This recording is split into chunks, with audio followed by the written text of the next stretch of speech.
국정농단과 관련해서 재판이 진행 중이고 일부는 결과가 나왔고 네.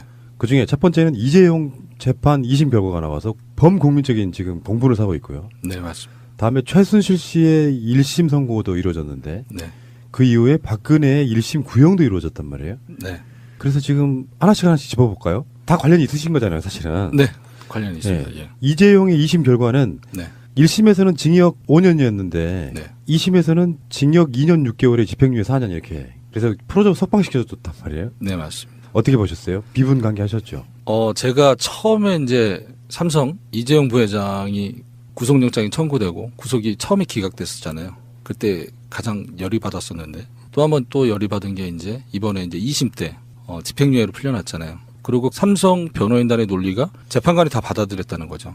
왜 우리는 무상으로 선수에게 지급한 것뿐이다. 말 관련돼서 제가 거기에 대해서 만약에 검찰 측이었다면 그러면은 말을 무상 지원했을 때 무상 지원하는 계약서에 내용이 있었냐? 코어스포츠와 삼성전자 간에 또한 별도의 계약이 있었냐? 무상 지원에 따른 계약서가 없이 그냥 계약이었다. 구두로서만 얘기하고 그거를 판사가 받아들였다는 게 정말 화가 났어요. 정말 이게 우리나라의 법인가? 그렇죠. 예. 이게 우리나라는 민주주의고 국민의 것인데 어떻게 보면 이게 우리나라가 자본가의 것들이고 또 그들의 나라지 않을까라는 생각을 한 거예요. 한편으로 생각하면 대통령의 임기는 5년이고 대기업의 임기는 없잖아요. 그러니까 이들은 자기네들이 왕이라고 생각하고 사는 것 같아요. 그러니까 이번에 정현식 부장판사가 낸 판결은 매우 부당하다. 대한민국의 법이 존재하는 이유 자체를 아예 없애버린 거라 생각하고 뭐 그런 법이라면은 대한민국 국민이 지킬 필요는 없잖아요.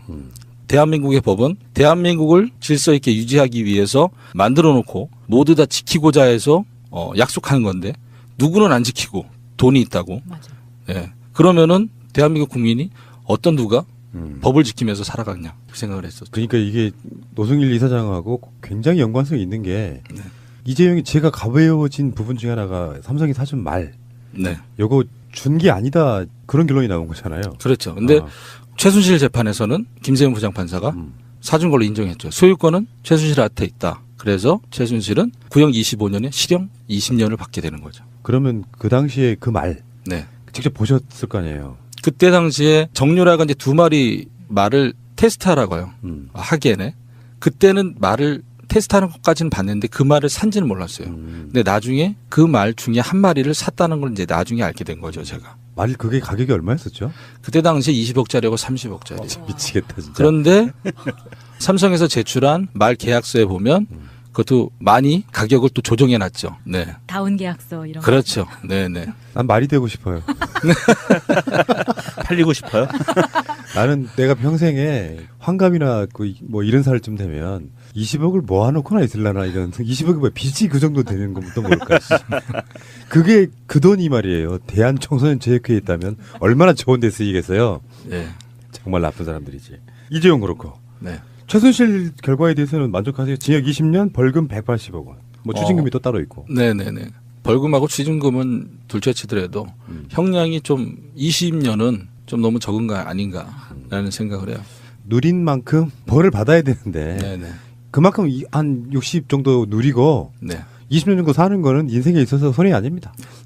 1심에서 20년이라는 거는 2심과 대법원에서 형량을 줄일 수 있다는 가능성을 준 거거든요. 제가 생각할 때는 1심에서 무기징역이 나왔어야 그 다음에 줄일 가능성이 없었을 텐데 20년을 줬다는 건 2심에 가서 또 줄이고 대법원에 가서 또 줄일 수 있는 상황이 되기 때문에 저는 20년은 1심에서 20년은 약하다. 무기징역이 합당하지 않았을까. 그러니까 이런 재판 결과가 나왔을 때 모든 국민이 다 히딩크였어요. 난 아직도 배고프다. 그러니까 양이 안 차는 거죠. 그렇죠. 우리가 울분을 가졌던 거에 비하면. 네. 그렇다면 박근혜 1심 구형 검찰이 지금 네.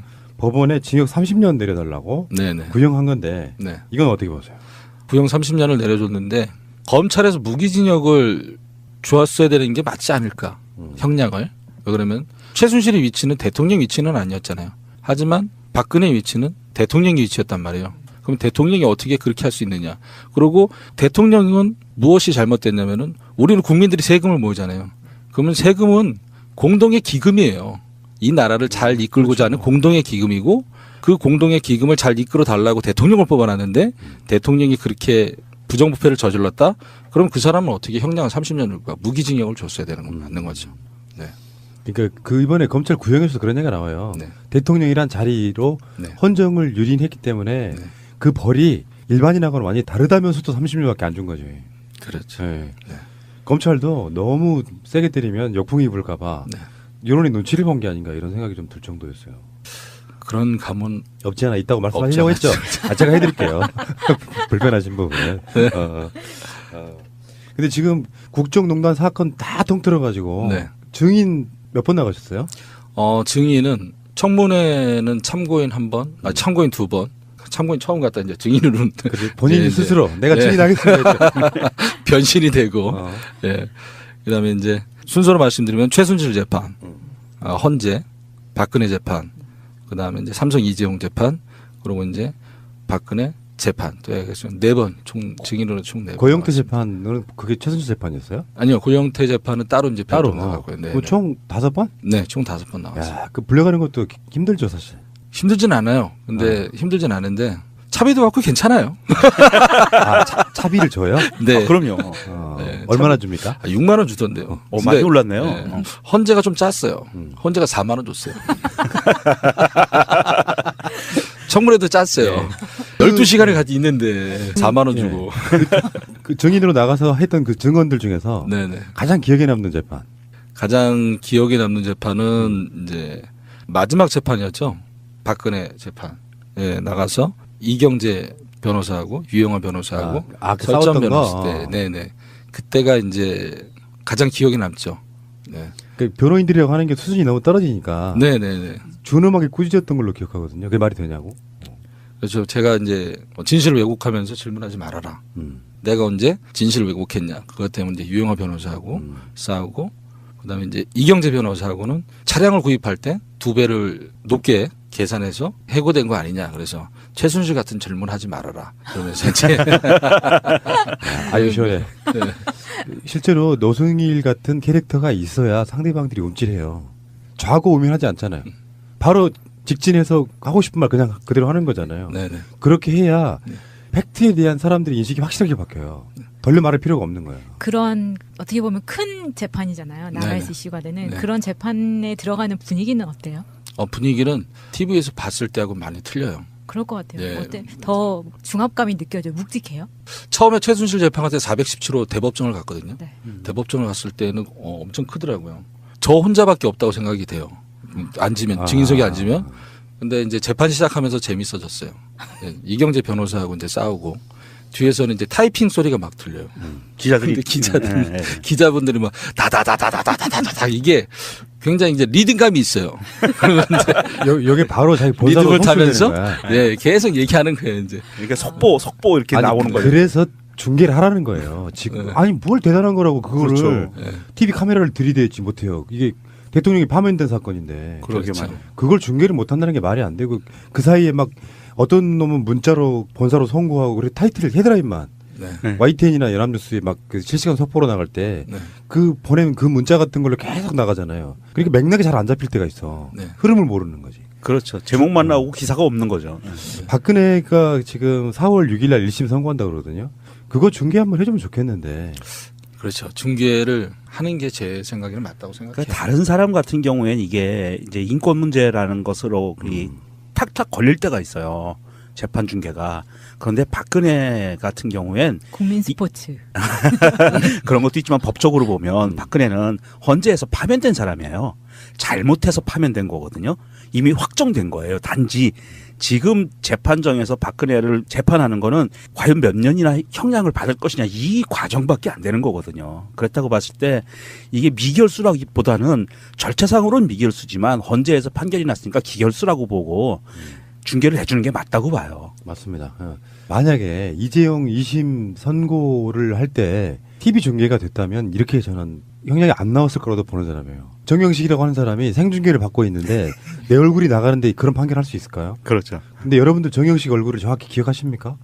왜냐하면 밖으로 드러난 적이 거의 없기 때문에 사진 정도로만 보는 사람이라 길거리 지나가도 정영식 알아보는 사람 거의 없단 말이에요. 근데 TV 중계로 이재용을 풀어주는 판결을 한 사람은 내가 만약에 중계한다는 걸 알면서 재판 판결문을 작성하는데 이런 결과가 못 낸다고 보거든요. TV 생중계 강력히 요구합니다. 그러면 노승일도 벌 수 있잖아요. 그렇죠. 최고의 용자. 그 재밌었던 싸움의 과정을 보면서 또 한 번의 청문회 과정을 또 볼 수 있었던. 뭐 제가 이제 매 재판마다 이제 증거물을 갖고 들어갔잖아요.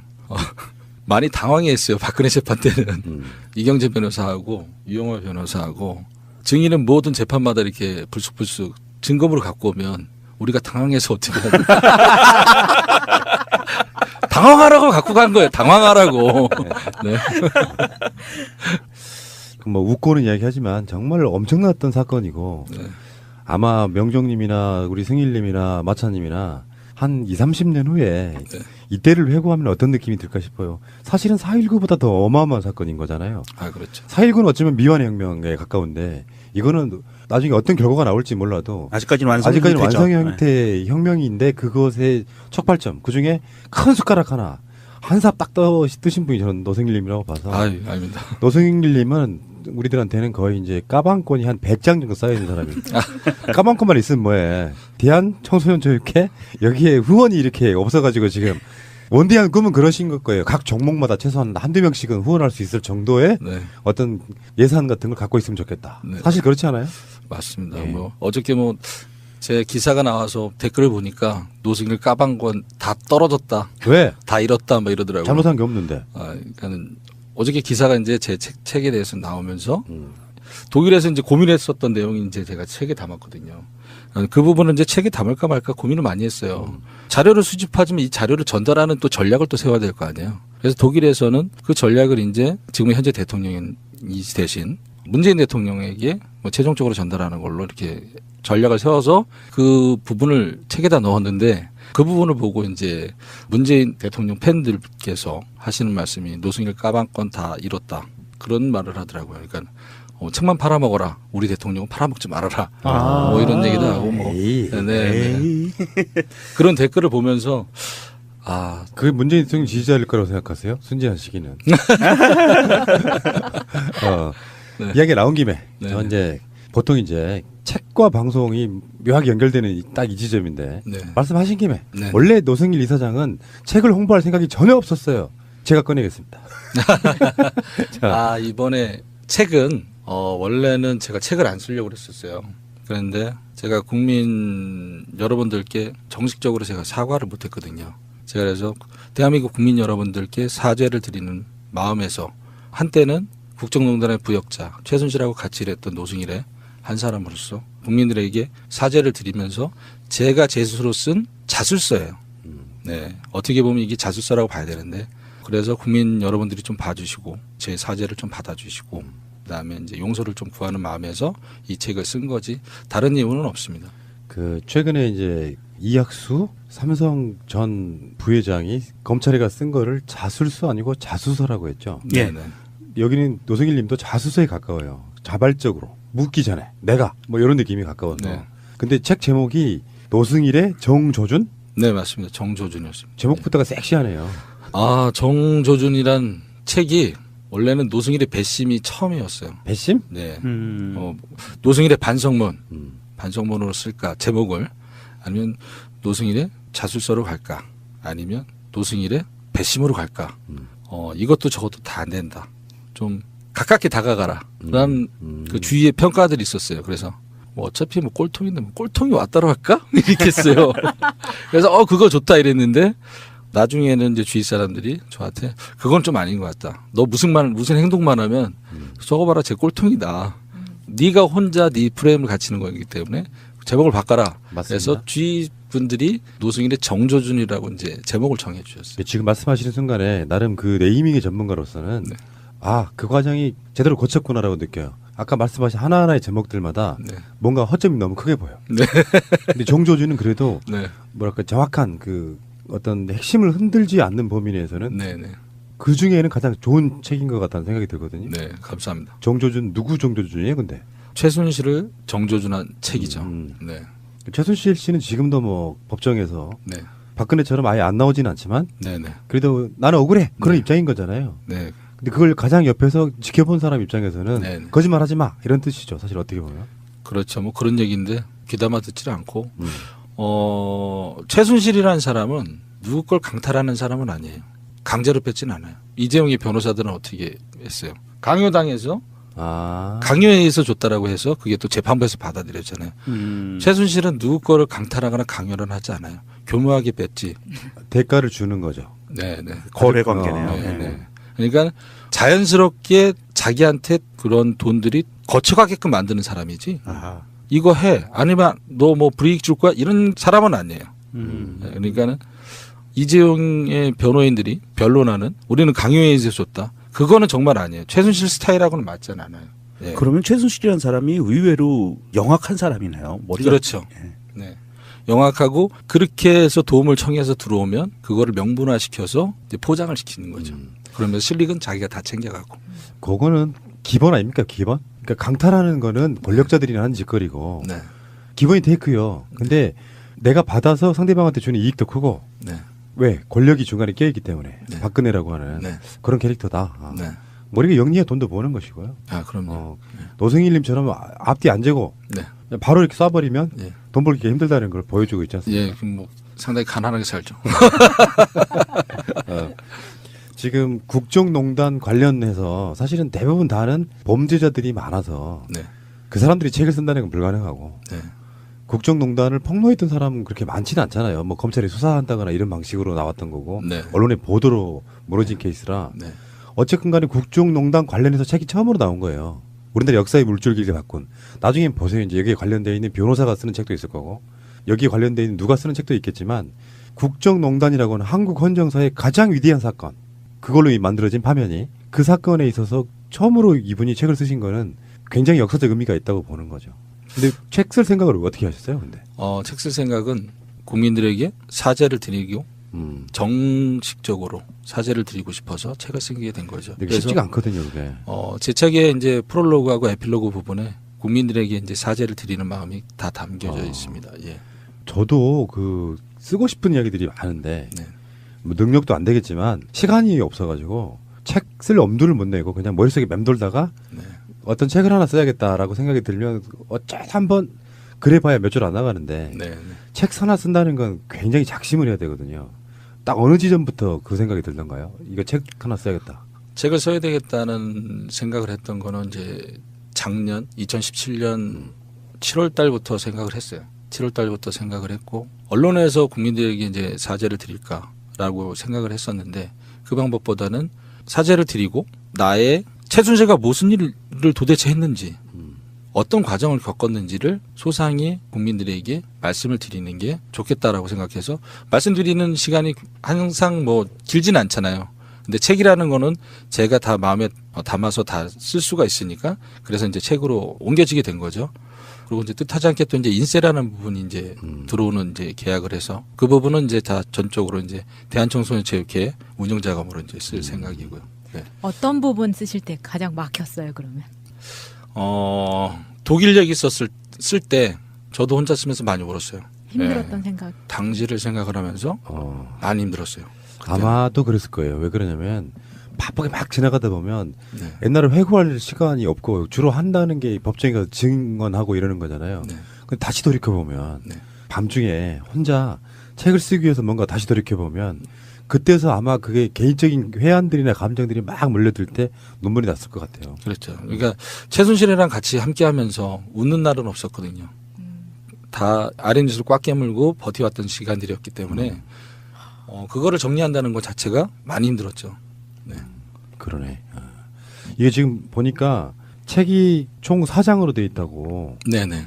그 중에 보니까 1장은 당신들의 제국? 그게 이제 프롤로그 부분이죠. 네네. 당신들의 제국이란 최순실을 비롯한 그 권력자들만의 이야기 뭐 그런 걸까요? 네, 맞습니다. 이제 자본가들의 나라냐, 음. 돈 있는 사람들의 나라냐, 힘 있는 사람들의 나라냐. 이재용 포함. 네, 당연히. 네, 맞습니다. 예. 그다음에 2장의 트로이 목마는 혹시 본인이세요? 그거는 출판사에서 그렇게 정해준 거예요. 아니 딱 맞는 것 같아요. 아. 네. 네네. 3장 진실의 수단은 아마 그 본인이 재조정 건데 네네. 그걸 이제 폭로하게 되는 그 과정들을 쓴 것 같다 이런 느낌인데. 네, 맞습니다. 이제 그런 부분이죠. 이제 2016년 10월 25일 처음에 이제 서울중앙지검에 출석했을 때 그때 당시에 이제 검사와의 미묘한 싸움 그런 것들을 이제 담아서 놓은. 그때로 잠깐만 돌아가 볼까요? 네. 그때는 정권 바뀌기 전이잖아요. 그렇죠. 그때 그런 상황에 네. 검사들은 어떤 내부 고발자, 양심 선언자로 보는 게 아니고 네. 상당히 어떤 정치적 목적을 가진 사람으로 보려고 되게 노력 많이 하죠. 그렇죠. 주로 어떤 식의 질문을 해요? 그런 데 가면? 당시에 그 2016년 10월 25일에 검찰에 갔을 때는 검찰은 아무것도 안 갖고 있었어요. 달랑 페이퍼 하나. 페이퍼 하나가 뭐였냐면은 당시에 한겨레에서 기사 나왔던 거 하나밖에 없었어요. 거기에 대해서는 질문이었어요. 뭐 간단하게 주소, 성명, 주민번호 이런 거, 연락처, 그다음에 뭐 K스포츠 입사 경위, 최순실을 아느냐 모르느냐, WK와의 관계, 그걸 모른다고 이제 잡았다니까 증거물로 제출한 게 한겨레에서 나온 회의록 딱 한 장. 뭐 더 이상 거기에서 어떠한 걸 진행하기에는 많이 힘든다는 생각이 들었어요. 예, 결국에는 검사님하고의 12시간 반 정도의 싸움 끝에 제가 이제 진실의 시간 4시간 반 정도 더 가져가서 말씀을 드리고 제가 이제 갖고 있었던 자료를 이제 제출하면서 그 다음에 이제 수사가 엄청나게 이제 크게 돌아가는 거죠. 이건 누가 작성했어요? 그러면은 제가 이제 이거는 최순실에 의해서 누가 작성했다. 그러면은 계장님한테 박 계장님 누구 좀 불러요. 아, 계속 이런 식으로 판이 해서 커지는구나. 네, 예, 계속 커지죠. 아. 네. 혹시 그 노승일님은 이제 보통 예전에는 그 보수단체라고 불리는 사람들이 이런 경우에 이제 고소고발하고 막 그러거든요. 그렇게 고소고발 당한 적은 없어요? 아직은 고소고발 당한 적은 없고요. 이재용이 2심에서 집행유예로 빠져나오고 그거를 이제 제가 이제 언론하고 인터뷰를 하면서 좀 세게 얘기했더니 그게 이제 기사가 나갔죠. 그 다음에 이제 보수단체에서 전화가 와서 뭐 심한 욕으로 욕도 하는 사람도 있고. 뭐 이런 네네. 같이 해요. 네, 네. 그래서 제가 전화상으로 욕하지 말고 내 사무실은 어디니까 알았다. 이쪽에서 면전에서 얘기하라고. 네. 그럼 또 못 내가, 오죠. 네. 충분히 내가 들어주겠다. 노승일님이 나보다는 더 직구 스타일은 아니네요. 나는 그런 전화 오면요 끊어 이 새끼야. 그래도 이분은 뭐랄까 이렇게 사회적 메커니즘에 굉장히 익숙해져 있는 어떻게 보면 뭐 무대뽀 뭐 이런 게 아니에요. 스타일이 보면 굉장히 합리적인 사람이에요. 어디 그렇게 욕이 안 나올 수가 있어요. 사람이 말이야. 아니 상대방이 녹음할 수 있으니까. 맞아. 그냥 끊어 이 새끼 한마디면 되는데 그걸 그냥 끊어버리면 되는데. 알겠습니다. 그리고 사장이 외롭지 않은 싸움. 이것도 한번 예측해 볼까요? 국민들이 나를 지켜주고 있고 네. 그 국민들이 선과 악을 구분할 수 있는 시선을 가졌고 그래서 네네. 박근혜가 파면됐고 이런 것들에 대한 이야기죠. 아닌가요? 대충 그런 얘기입니다. 재밌을 것 같아요. 이게 이제 방송으로는 디테일한 무슨 숫자나 뭐 이런 이야기를 말 못할 것 같고 네. 최근 어떤 자료들을 통해 가지고 디테일한 기억들까지도 다시 재현해내는 과정이거든요. 맞습니다. 근데 한 남자가 낮에는 대한청소년체육회 관련해서 돈 벌러 막 일용직 다니고 그러면서 밤에 책을 쓰고 생각해보요. 나는 그 책이라고 하는 저술 과정을 생각해보면 그게 어떤 책이든 간에 책 쓰는 사람 마음 되게 아파 보여. 정치인들 왜 누구누구 대필 작가 시켜가지고 회고록 쓰고 이런 거 말고 보통의 사람이 책 이렇게 밤새워 뭔가를 쓴다는 거 이건 굉장한 가치가 있다고 생각해요. 제가 이번에 책을 쓰면서 유문 과정을 거치지 못했어요. 원래는 주위에서 구술로 해라 라는 말도 있었고 구술로 하면 내가 모든 걸 잘 표현을 못하겠다. 그래서 내가 맞습니다. 쓰겠다. 예. 내가 이제 타이핑 치고 마지막에 이제 유문 과정을 거치면서 책으로 더 멋진 책으로 만들겠다고 했는데 유문 과정을 거치지 못했어요. 그래서 책에 어설픈 면이 많아요. 좀 뭐 오타도 좀 있고. 오타에다가 제가 그 상황은 너무나 잘 아는 사람이에요. 우리 방송 초창기부터 들은 사람들은 알아요. 네네. 제대로 되는 과정을 안 거치면 오타도 있고 네. 표현 좀 세련되지 못한 것도 네, 있고 네, 네. 그러나 그게 노승일의 진실이라고 생각해서 저는 내셨을 거라고 봅니다. 예, 그게 노승일이지 않을까. 음. 그래서 그냥 그렇게 해서 유문 과정 안 거치고 그냥 내보냈습니다. 역시 노승일다운 발상이시고요. 예. 막 세련되게 나오고 막 뭔가 다 거칠 과정을 필요도 없다고 생각해요. 네. 근데 사실은 책에다 다 못 쓴 얘기도 있다고. 네, 책에다가 다 못 담은 얘기도 있어요. 왜 그러세요? 근데 더 센 걸 넣어야 더 잘 팔리겠죠. 그거는 나중에 이제 정말 이 책이 잘 돼서 영화가 되면 그때 한번 소재로 한번 제공을 하려고 한번 좀 아닌 것 남겨놨어요. 같아. 내 생각은 아닌 것 같고 이게 묘한 그 굉장히 고도의 마케팅인데 네네. 책에다가는 80%만 쓰고 네. 나머지 20%는 북커선트에서 들으세요. 이런 거 아니야? 아닙니다. 혹시 그건 그러면 아닙니다. 그 네. 책에 미처 담지 못한 것은 아직 공론화가 돼서 재판에 들어갔다든지 네. 뭐 그러지 않은 단계에 있는 부분들인가요? 아닙니다. 그 부분이 아니고 이제 진실을 밝히면서 있었던 그 에피소드들 더 디테일하고 이런 부분들을 좀 담아내려고 했었는데 그런 부분들을 이제 좀 많이 뺐죠. 역사라는 건 스토리에 스토리가 더해지는 거거든요. 네. 책을 쓰는 것도 이제 이를테면 최순실의 진실 이것도 책의 내용이지만 네. 책을 쓰면서 또 스토리가 생기고 네. 책이 나오고 난 뒤에 또 스토리가 생기고 네. 그게 스토리가 플러스 되면서 이야기거리는 계속 많아지는 거예요. 네. 원래는 좀 디테일하게 좀 쓰려고 했었는데, 이거는 지금 국민들에게 이제 사죄를 바라면서 제가 이제 스스로 쓴 자술서나 마찬가지잖아요. 그런 책인데 너무나 자세하게 세련되게 쓰다 보면은, 세련되게라는 표현은 좀 그렇지만은, 너무나 자세하게 묘사를 하다 보면 얘 정말 이게 무슨 소설이네. 아. 이럴까봐. 예, 저 진실이 왜곡이 될까봐 그래서 많이 뺐습니다. 말씀드리자면 본인만의 의도를 많이 집어넣지 않았다 이렇게 네, 봐도 될 것 같고요. 네네. 자, 근데요. 이제 나오신 김에 네.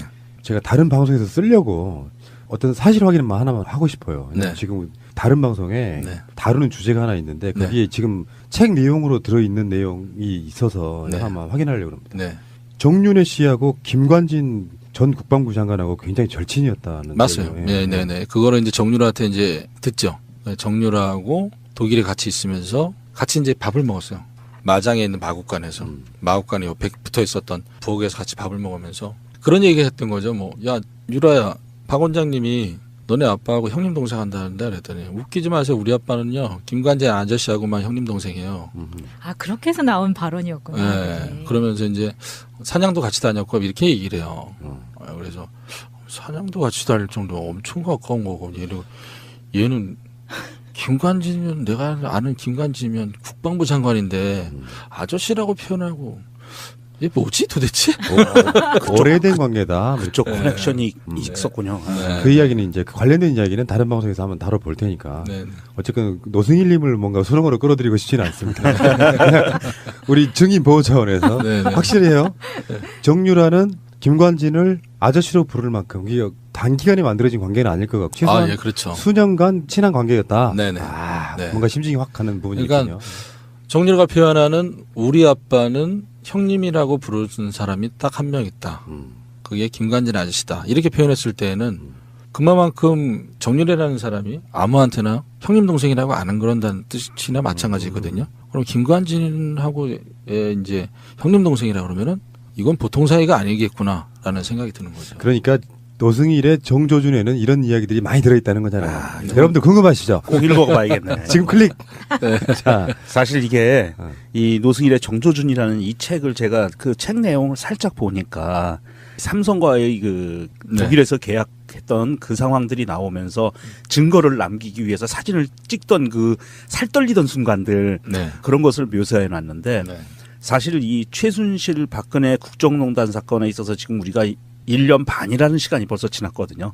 시작한 지. 1년 반이라는 시간이 지나면서 우리가 사실 팩트라는 것들은 많이 접해서 봤어요. 우리 전체 국민들이.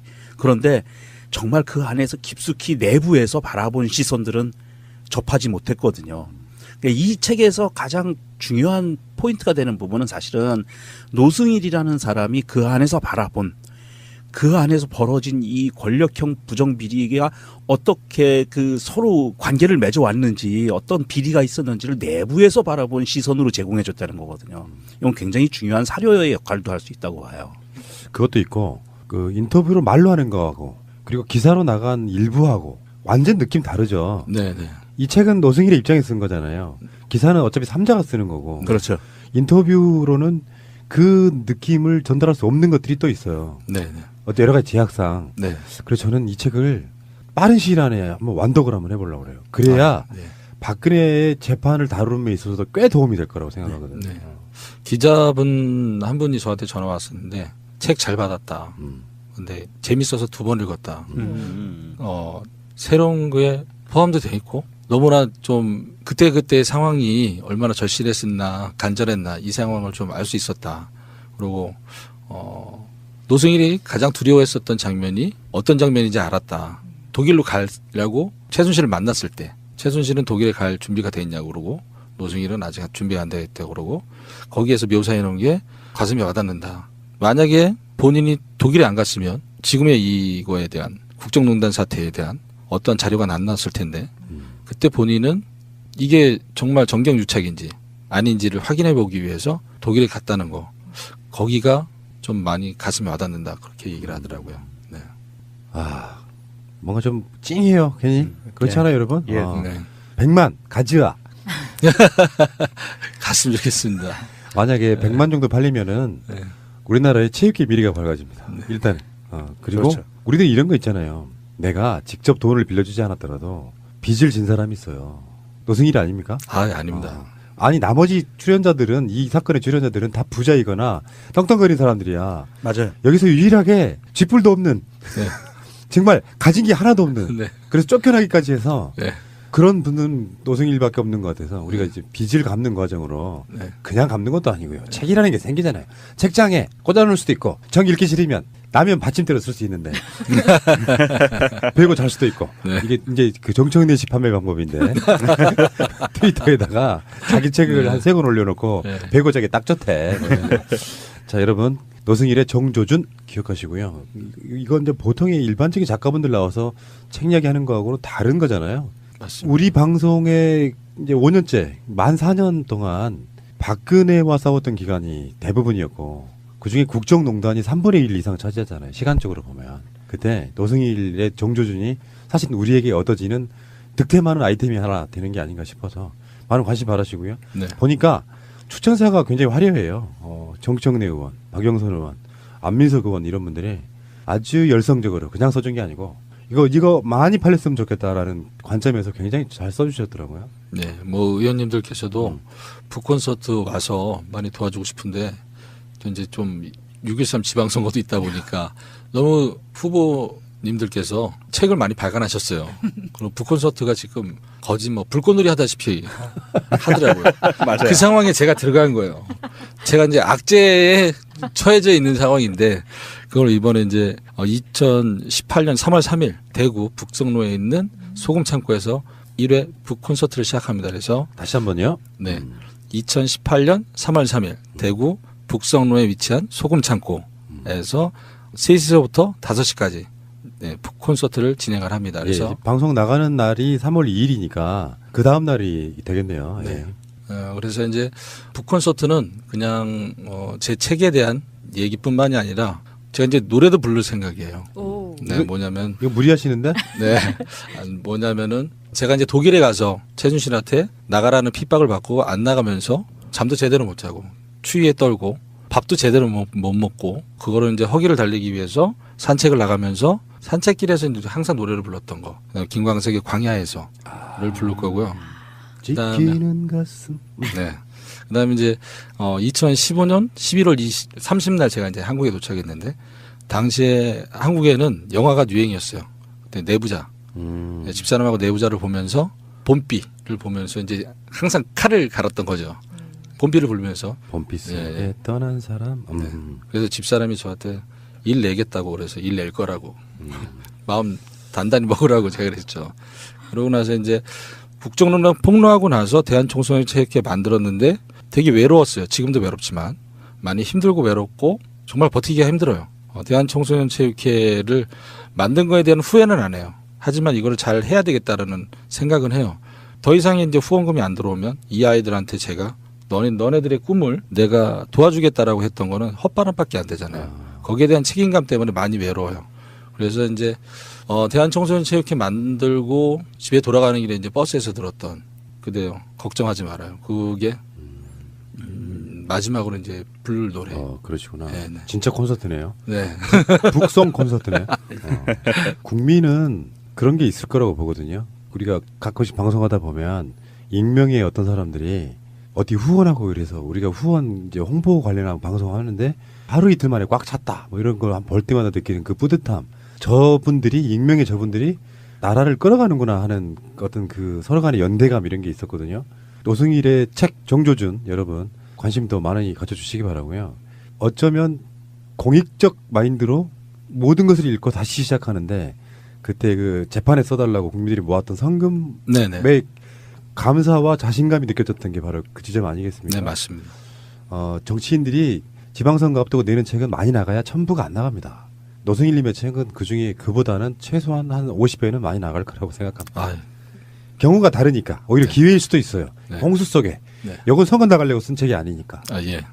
자, 앞으로 최근 이제 당분간 나오면 최근 뭐 한두 달은 그 책 관련한 홍보를 많이 하실 것 같고 네네. 앞으로 더 큰 계획 있으시다면 더 큰 계획은 앞으로 2018년 안에 올해 한 해 뭐 제가 생각할 때는 뭐 스스로 제가 생각할 때 2018년은 저에게는 가장 잔인한 해가 되지 않을까라는 생각을 해요. 왜 대한청소년 체육회를 만들었고 작년에 만들었지만 작년에 후원금이 들어오는 거 보면 그렇게 크게 많이 들어올 거라는 생각을 안 하거든요. 외래 후원금 속도가 많이 떨어지고 금액도 많이 떨어졌어요. 올해가 이제 가장 힘들고 올해 이 한 해만 잘 버텨서 이끌어 나간다면 대한청소년체육회가 자생하고 알아서 스스로 잘 돌아갈 수 있을 것 같아요. 그래서 대한청소년체육회가 자생할 수 있는 발판을 만들어주기 위해서 제가 그래서 2018년은 거기에 매진할 생각입니다. 그렇군요. 알겠습니다. 자, 여러분 다시 말씀드려요. 빚을 졌으면 갚아야겠죠. 갚읍시다. 자, 오늘 좋은 말씀 감사드리고요. 앞으로 하시는 일도 잘 되시길 바라겠습니다. 국정농단과 관련해서 재판이 진행 중이고 일부는 결과가 나왔고 네. 그중에 첫 번째는 이재용 재판 2심 결과가 나와서 범국민적인 지금 공분을 사고 있고요. 네, 맞습니다. 다음에 최순실 씨의 1심 선고도 이루어졌는데 네. 그 이후에 박근혜의 1심 구형도 이루어졌단 말이에요. 네. 그래서 지금 하나씩 짚어볼까요? 다 관련이 있으신 거잖아요, 사실은. 네. 관련이 있습니다. 예. 이재용의 2심 결과는 네. 1심에서는 징역 5년이었는데 네. 2심에서는 징역 2년 6개월에 집행유예 4년 이렇게. 그래서 풀어줘 석방시켜줬단 말이에요. 네, 맞습니다. 어떻게 보셨어요? 비분 관계 하셨죠? 제가 처음에 이제 삼성 이재용 부회장이 구속영장이 청구되고 구속이 처음에 기각됐었잖아요.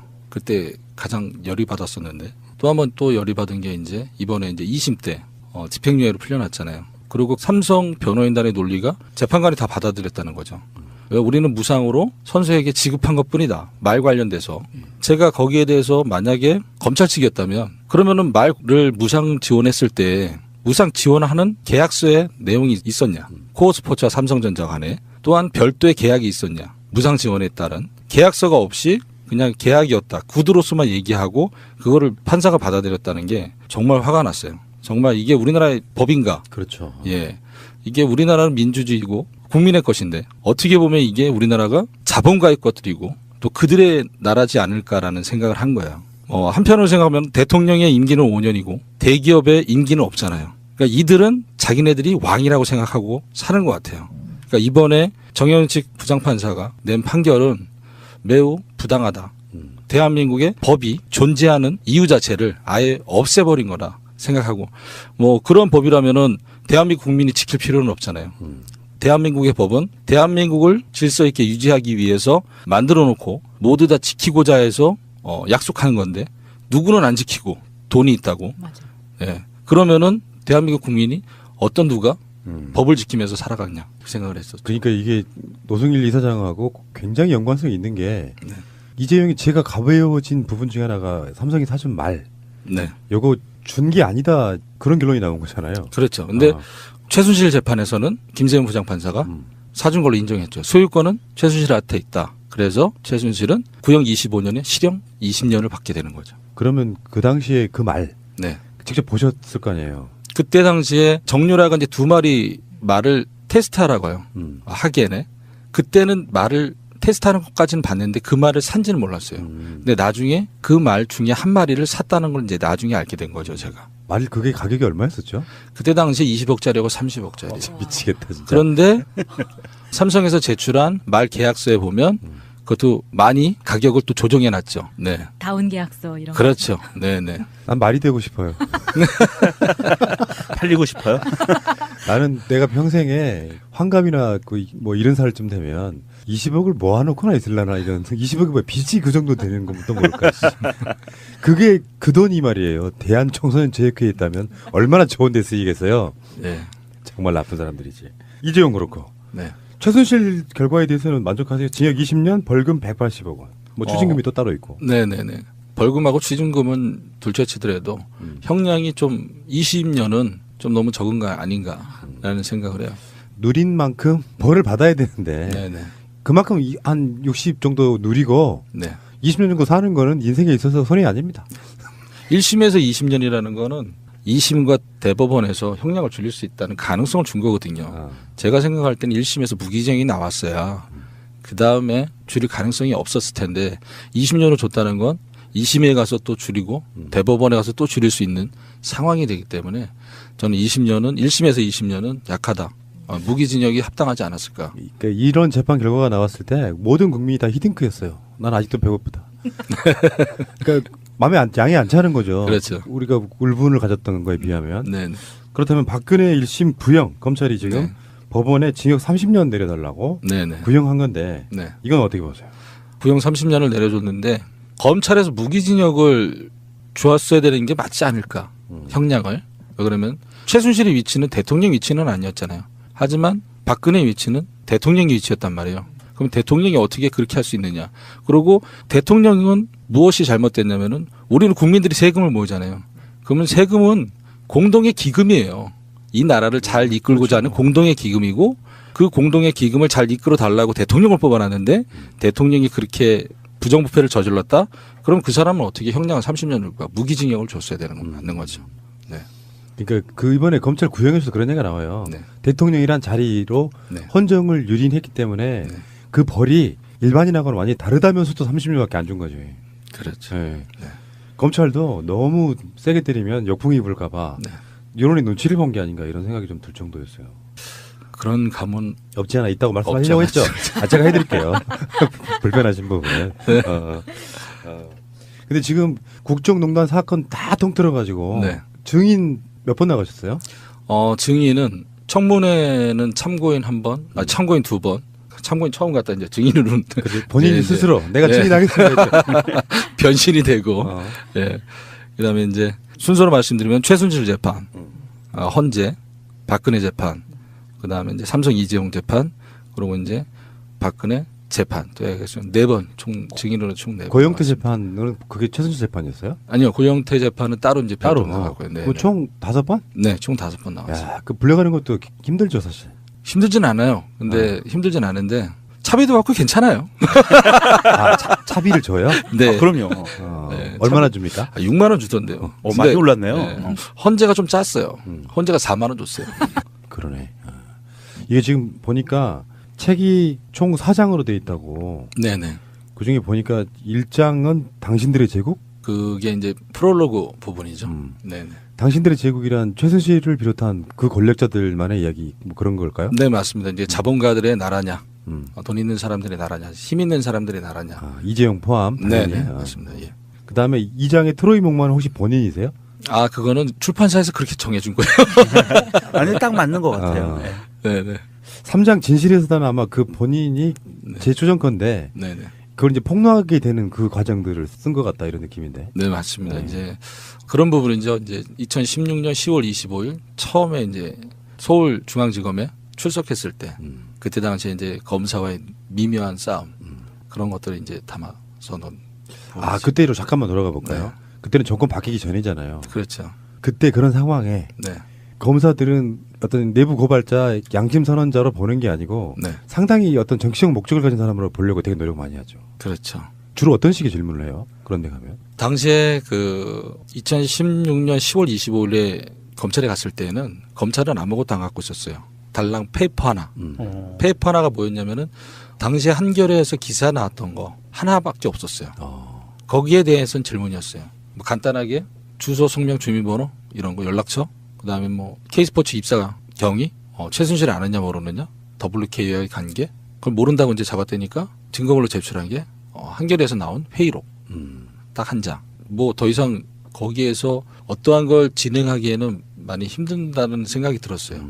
예, 결국에는 검사님하고의 12시간 반 정도의 싸움 끝에 제가 이제 진실의 시간 4시간 반 정도 더 가져가서 말씀을 드리고 제가 이제 갖고 있었던 자료를 이제 제출하면서 그 다음에 이제 수사가 엄청나게 이제 크게 돌아가는 거죠. 이건 누가 작성했어요? 그러면은 제가 이제 이거는 최순실에 의해서 누가 작성했다. 그러면은 계장님한테 박 계장님 누구 좀 불러요. 계속 이런 식으로 판이 해서 커지는구나. 네, 계속 커지죠. 네. 혹시 그 노승일님은 이제 보통 예전에는 그 보수단체라고 불리는 사람들이 이런 경우에 이제 고소고발하고 막 그러거든요. 그렇게 고소고발 당한 적은 없어요? 아직은 고소고발 당한 적은 없고요. 이재용이 2심에서 집행유예로 빠져나오고 그거를 이제 제가 이제 언론하고 인터뷰를 하면서 좀 세게 얘기했더니 그게 이제 기사가 나갔죠. 그 다음에 이제 보수단체에서 전화가 와서 뭐 심한 욕도 하는 사람도 있고. 뭐 이런 네네. 같이 해요. 네, 네. 그래서 제가 전화성으로 욕하지 말고 내 사무실은 어디니까 알았어. 이쪽에서 면전에서 얘기하라고. 네. 그럼 또 못 내가, 오죠. 네. 충분히 내가 들어주겠다. 노승일님이 나보다는 더 직구 스타일은 아니네요. 나는 그런 전화 오면요 끊어 이 새끼야. 그래도 이분은 뭐랄까 이렇게 사회적 메커니즘에 굉장히 익숙해져 있는 어떻게 보면 뭐 무대뽀 뭐 이런 게 아니에요. 스타일이 보면 굉장히 합리적인 사람이에요. 어디 그렇게 욕이 안 나올 수가 있어요. 사람이 말이야. 아니 상대방이 녹음할 수 있으니까. 그냥 끊어 이 새끼 한마디면 되는데 그걸 그냥 끊어버리면 되는데. 알겠습니다. 그리고 사장이 외롭지 않은 싸움. 이것도 한번 예측해 볼까요? 국민들이 나를 지켜주고 있고 네. 그 국민들이 선과 악을 구분할 수 있는 시선을 가졌고 그래서 네네. 박근혜가 파면됐고 이런 것들에 대한 이야기죠. 아닌가요? 대충 그런 얘기입니다. 재밌을 것 같아요. 이게 이제 방송으로는 디테일한 무슨 숫자나 뭐 이런 이야기를 말 못할 것 같고 네. 최근 어떤 자료들을 통해 가지고 디테일한 기억들까지도 다시 재현해내는 과정이거든요. 맞습니다. 근데 한 남자가 낮에는 대한청소년체육회 관련해서 돈 벌러 막 일용직 다니고 그러면서 밤에 책을 쓰고 생각해보요. 나는 그 책이라고 하는 저술 과정을 생각해보면 그게 어떤 책이든 간에 책 쓰는 사람 마음 되게 아파 보여. 정치인들 왜 누구누구 대필 작가 시켜가지고 회고록 쓰고 이런 거 말고 보통의 사람이 책 이렇게 밤새워 뭔가를 쓴다는 거 이건 굉장한 가치가 있다고 생각해요. 제가 이번에 책을 쓰면서 유문 과정을 거치지 못했어요. 원래는 주위에서 구술로 해라라는 말도 있었고 구술로 하면 내가 모든 걸 잘 표현을 못하겠다. 그래서 내가 맞습니다. 쓰겠다. 예. 내가 이제 타이핑 치고 마지막에 이제 유문 과정을 거치면서 책으로 더 멋진 책으로 만들겠다고 했는데 유문 과정을 거치지 못했어요. 그래서 책에 어설픈 면이 많아요. 좀 오타도 좀 있고. 오타에다가 제가 그 상황은 너무나 잘하는 사람이에요. 우리 방송 조창입도 들은 사람들은 알아요. 네네. 제대로 된 과정을 안 거치면 오타도 있고 네. 표현 좀 세련되지 못한 것도 네, 있고 네, 네. 그러나 그게 노승일의 진실이라고 생각해서 저는 내셨을 거라고 봅니다. 예, 그게 노승일이지 않을까. 그래서 그냥 그렇게 해서 유문 과정 안 거치고 그냥 내보냈습니다. 역시 노승일다운 발상이시고요. 네. 막 세련되게 나오고 막 뭔가 다 거칠 과정을 필요도 없다고 생각해요. 네. 근데 사실은 책에다 다 못 쓴 얘기도 있다고. 네, 책에다 다 못 담은 얘기도 있어요. 왜 그러세요? 근데 더 센 걸 넣어야 더 잘 팔리지.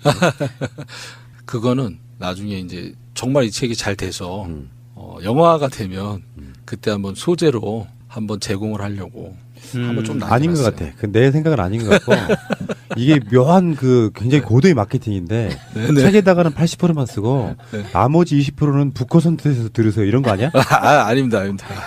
혹시 그건 그러면 아닙니다. 그 책에 미처 담지 못한 것은 아직 공론화가 돼서 재판에 들어갔다든지 네. 뭐 그러지 않은 단계에 있는 부분들인가요? 아닙니다. 그 부분이 아니고 이제 진실을 밝히면서 있었던 그 에피소드들 더 디테일하고 이런 부분들을 좀 담아내려고 했었는데 그런 부분들을 이제 좀 많이 뺐죠. 역사라는 건 스토리에 스토리가 더해지는 거거든요. 네. 책을 쓰는 것도 이제 이를테면 최순실의 진실 이것도 책의 내용이지만 네.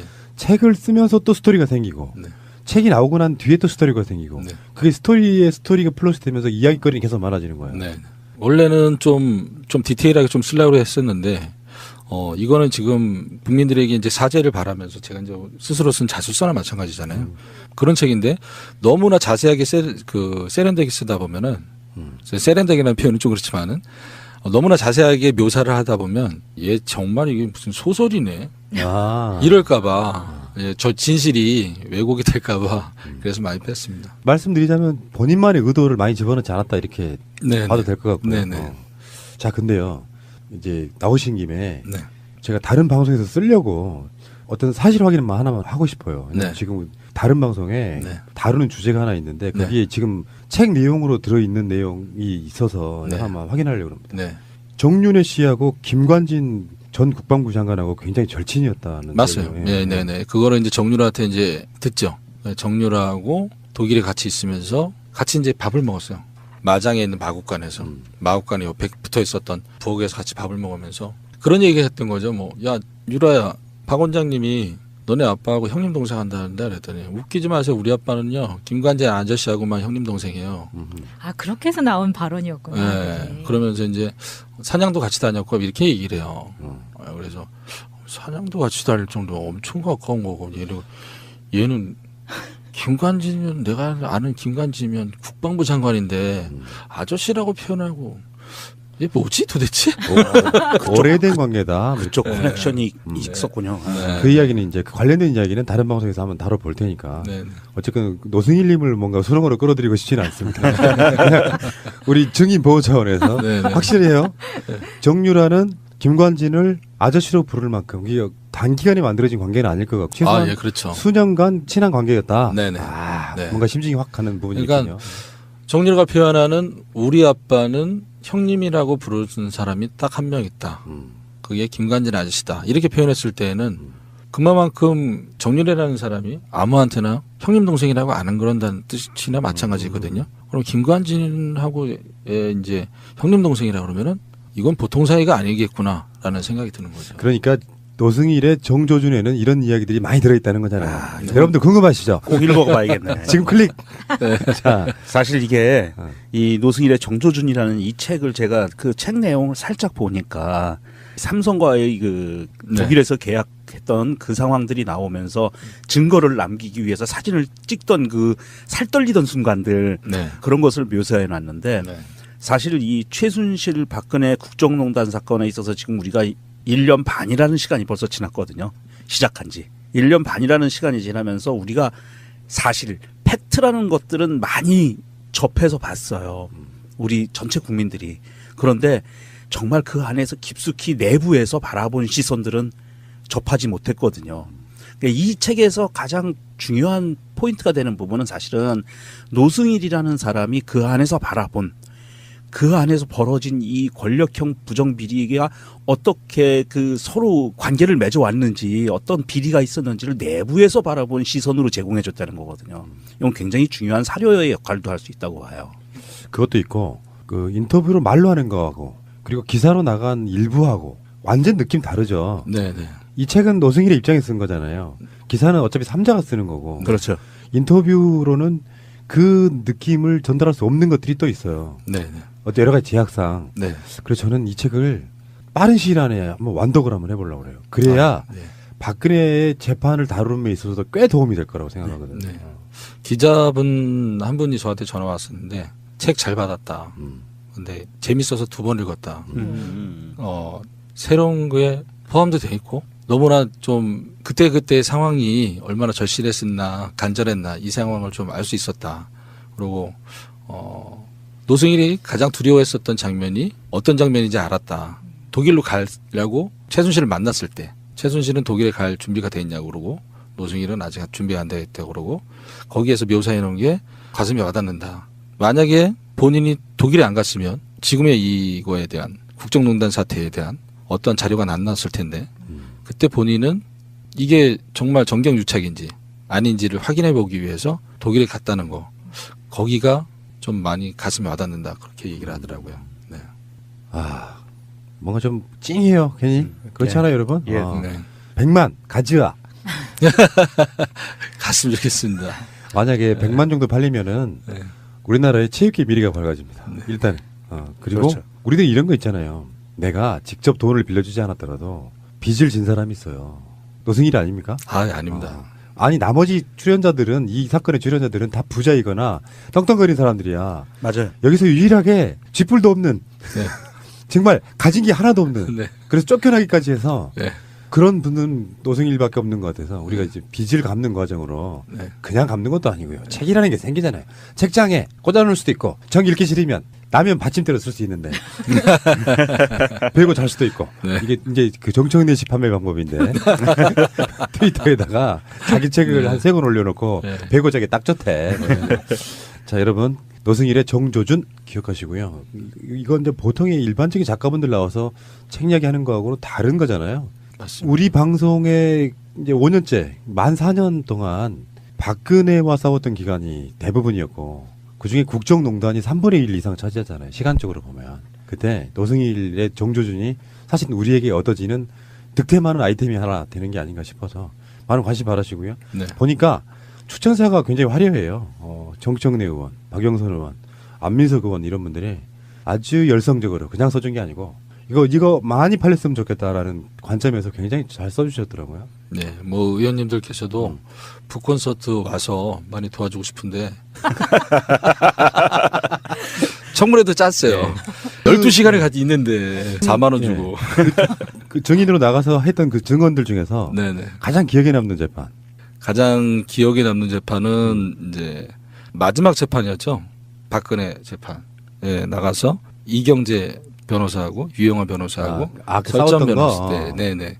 그때가 이제 가장 기억에 남죠. 네, 그 변호인들이라고 하는 게 수준이 너무 떨어지니까 네네네. 준엄하게 꾸짖었던 걸로 기억하거든요. 그게 말이 되냐고. 그래서 제가 이제 진실을 왜곡하면서 질문하지 말아라. 내가 언제 진실을 왜곡했냐. 그것 때문에 이제 유영하 변호사하고 싸우고, 그다음에 이제 이경재 변호사하고는 차량을 구입할 때 2배를 높게 계산해서 해고된 거 아니냐. 그래서 최순실 같은 질문하지 말아라. 그러면서 이제 아유 시원해. 네. 실제로 노승일 같은 캐릭터가 있어야 상대방들이 움찔해요. 좌고우면하지 않잖아요. 바로 직진해서 하고 싶은 말 그냥 그대로 하는 거잖아요. 네네. 그렇게 해야 팩트에 대한 사람들의 인식이 확실하게 바뀌어요. 덜려 말할 필요가 없는 거예요. 그런 어떻게 보면 큰 재판이잖아요. 나라에서 네네. 이슈가 되는 네. 그런 재판에 들어가는 분위기는 어때요? 분위기는 TV에서 봤을 때하고 많이 틀려요. 그럴 것 같아요. 네. 어때? 더 중압감이 느껴져요. 묵직해요? 처음에 최순실 재판할 때 417호 대법정을 갔거든요. 네. 대법정을 갔을 때는 엄청 크더라고요. 저 혼자밖에 없다고 생각이 돼요. 앉으면 증인석에 앉으면. 근데 이제 재판 시작하면서 재밌어졌어요. 예, 이경재 변호사하고 이제 싸우고 뒤에서는 이제 타이핑 소리가 막 들려요. 기자들이 근데 기자들 네, 네. 기자분들이 막 다다다다다다다다다 이게 굉장히 이제 리듬감이 있어요. 그러면 이제 여기 바로 자기 본사로 리듬을 타면서 송출되는 거야. 네, 계속 얘기하는 거예요. 이제 이렇게 속보 이렇게 아니, 나오는 거예요. 그래서 중계를 하라는 거예요. 지금 네. 아니 뭘 대단한 거라고 그거를 그렇죠. 네. TV 카메라를 들이대지 못해요. 이게 대통령이 파면된 사건인데 그러게 그렇죠. 말이에요. 그걸 중계를 못 한다는 게 말이 안 되고 그 사이에 막 어떤 놈은 문자로 본사로 송고하고 그리고 타이틀을 헤드라인만 네. 네. YTN이나 연합뉴스에 막 그 실시간 속보로 나갈 때 네. 그 보내는 그 문자 같은 걸로 계속 나가잖아요. 그러니까 맥락이 잘 안 잡힐 때가 있어. 네. 흐름을 모르는 거지. 그렇죠. 제목만 나오고 기사가 없는 거죠.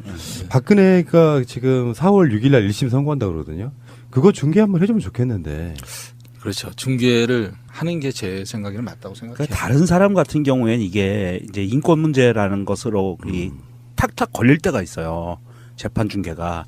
그런데 박근혜 같은 경우엔 국민 스포츠. 그런 것도 있지만 법적으로 보면 박근혜는 헌재에서 파면된 사람이에요. 잘못해서 파면된 거거든요. 이미 확정된 거예요. 단지 지금 재판정에서 박근혜를 재판하는 거는 과연 몇 년이나 형량을 받을 것이냐 이 과정밖에 안 되는 거거든요. 그렇다고 봤을 때 이게 미결수라기보다는 절차상으로는 미결수지만 헌재에서 판결이 났으니까 기결수라고 보고 중계를 해주는 게 맞다고 봐요. 맞습니다.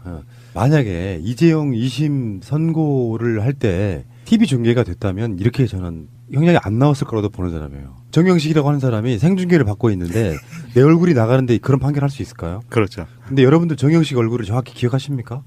왜냐하면 밖으로 드러난 적이 거의 없기 때문에 사진 정도로만 보는 사람이라 길거리 지나가도 정영식 알아보는 사람 거의 없단 말이에요. 근데 TV 중계로 이재용을 풀어주는 판결을 한 사람은 내가 만약에 중계한다는 걸 알면서 재판 판결문을 작성하는데 이런 결과가 못 된다고 보거든요. TV 생중계 강력히 요구합니다. 그러면 노승일도 볼 수 있잖아요. 그렇죠. 최고의 용자. 그 재밌었던 싸움의 과정을 보면서 또 한 번의 청문회 과정을 또 볼 수 있었던. 뭐 제가 이제 매 재판마다 이제 증거물을 갖고 들어갔잖아요.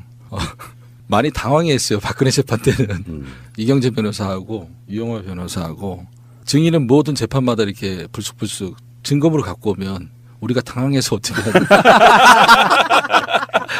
당황하라고 갖고 간 거예요. 당황하라고. 네. 뭐 웃고는 이야기하지만 정말 엄청났던 사건이고 네. 아마 명정님이나 우리 승일님이나 마차님이나 한 20, 30년 후에 네. 이때를 회고하면 어떤 느낌이 들까 싶어요. 사실은 4.19보다 더 어마어마한 사건인 거잖아요. 아, 그렇죠. 4.19는 어쩌면 미완의 혁명에 가까운데 이거는 나중에 어떤 결과가 나올지 몰라도 아직까지는 완성 아직까지는 형태죠. 완성 형태의 혁명인데 그것의 촉발점 그중에 큰 숟가락 하나 한 삽 딱 뜨신 분이 저는 노승일님이라고 봐서 아유, 아닙니다. 노승일님은 우리들한테는 거의 이제 까방권이 한 100장 정도 쌓여있는 사람입니다. 까방권만 있으면 뭐해. 대한 청소년 교육회 여기에 후원이 이렇게 없어가지고 지금 원대한 꿈은 그러신 거예요. 각 종목마다 최소한 한두 명씩은 후원할 수 있을 정도의 네, 어떤 예산 같은 걸 갖고 있으면 좋겠다. 네. 사실 그렇지 않아요? 맞습니다. 예. 뭐 어저께 뭐 제 기사가 나와서 댓글을 보니까 노승일 까방 건 다 떨어졌다, 왜? 다 잃었다, 뭐 이러더라고요. 잘못한 게 없는데. 그러니까는 어저께 기사가 이제 제 책에 대해서 나오면서 독일에서 이제 고민했었던 내용이 이제 제가 책에 담았거든요. 그 부분은 이제 책에 담을까 말까 고민을 많이 했어요. 자료를 수집하지만 이 자료를 전달하는 또 전략을 또 세워야 될 거 아니에요. 그래서 독일에서는 그 전략을 이제 지금 현재 대통령이 대신 문재인 대통령에게 뭐 최종적으로 전달하는 걸로 이렇게 전략을 세워서 그 부분을 책에다 넣었는데 그 부분을 보고 이제 문재인 대통령 팬들께서 하시는 말씀이 노승일 까방권 다 잃었다. 그런 말을 하더라고요. 그러니까 책만 팔아먹어라. 우리 대통령은 팔아먹지 말아라. 뭐 이런 얘기도 하고 뭐. 에이, 네. 그런 댓글을 보면서 아, 그게 문재인 대통령 지지자일 거라고 생각하세요? 순진한 시기는. 네. 이야기 나온 김에 네. 저 이제 보통 이제 책과 방송이 묘하게 연결되는 딱 이 지점인데 네. 말씀하신 김에 네. 원래 노승일 이사장은 책을 홍보할 생각이 전혀 없었어요. 제가 꺼내겠습니다.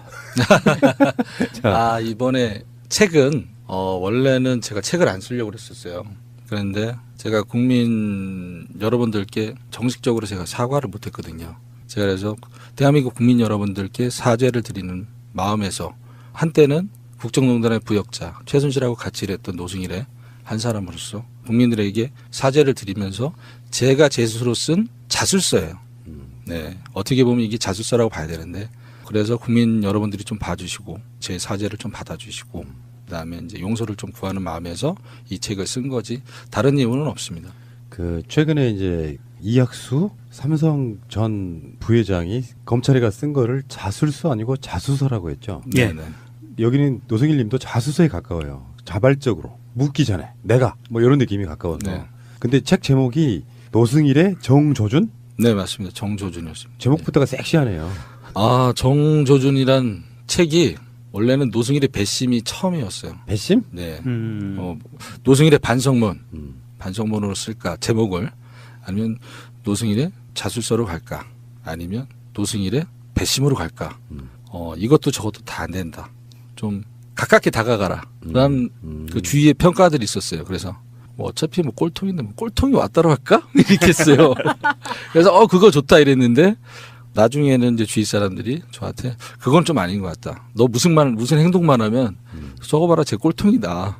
네가 혼자 네 프레임을 갖추는 거기 때문에 제목을 바꿔라. 맞습니다. 그래서 주위 분들이 노승일의 정조준이라고 이제 제목을 정해 주셨어요. 지금 말씀하시는 순간에 나름 그 네이밍의 전문가로서는 네.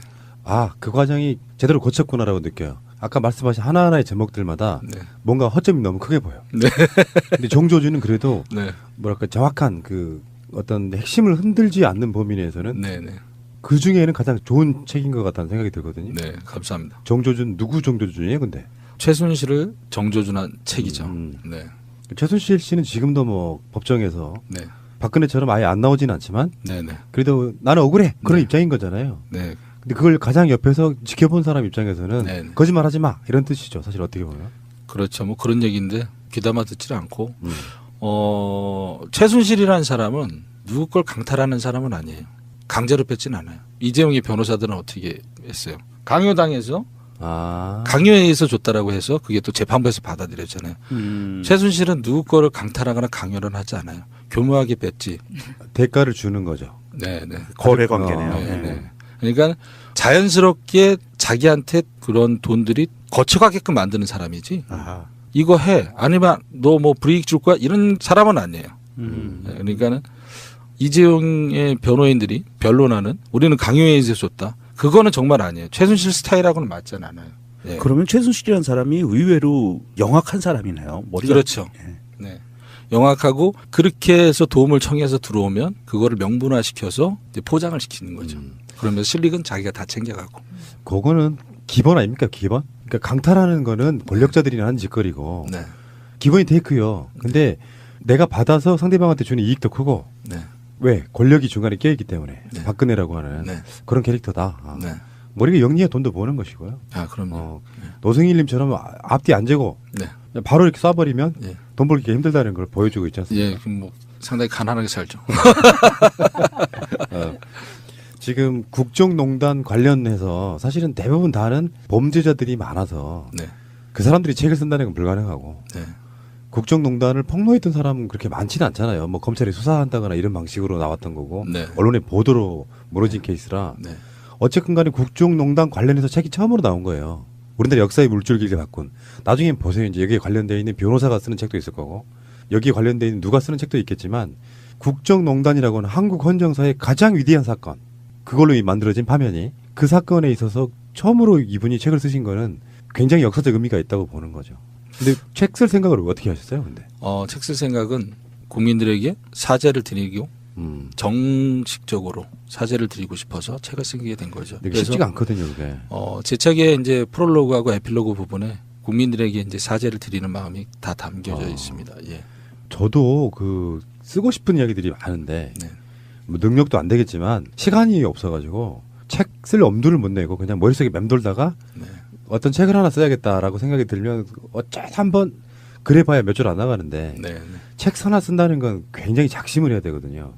딱 어느 지점부터 그 생각이 들던가요? 이거 책 하나 써야겠다. 책을 써야 되겠다는 생각을 했던 거는 이제 작년 2017년 7월 달부터 생각을 했어요. 7월 달부터 생각을 했고 언론에서 국민들에게 이제 사죄를 드릴까라고 생각을 했었는데 그 방법보다는 사죄를 드리고 나의 최순실가 무슨 일을 도대체 했는지 어떤 과정을 겪었는지를 소상히 국민들에게 말씀을 드리는 게 좋겠다라고 생각해서 말씀드리는 시간이 항상 뭐 길진 않잖아요.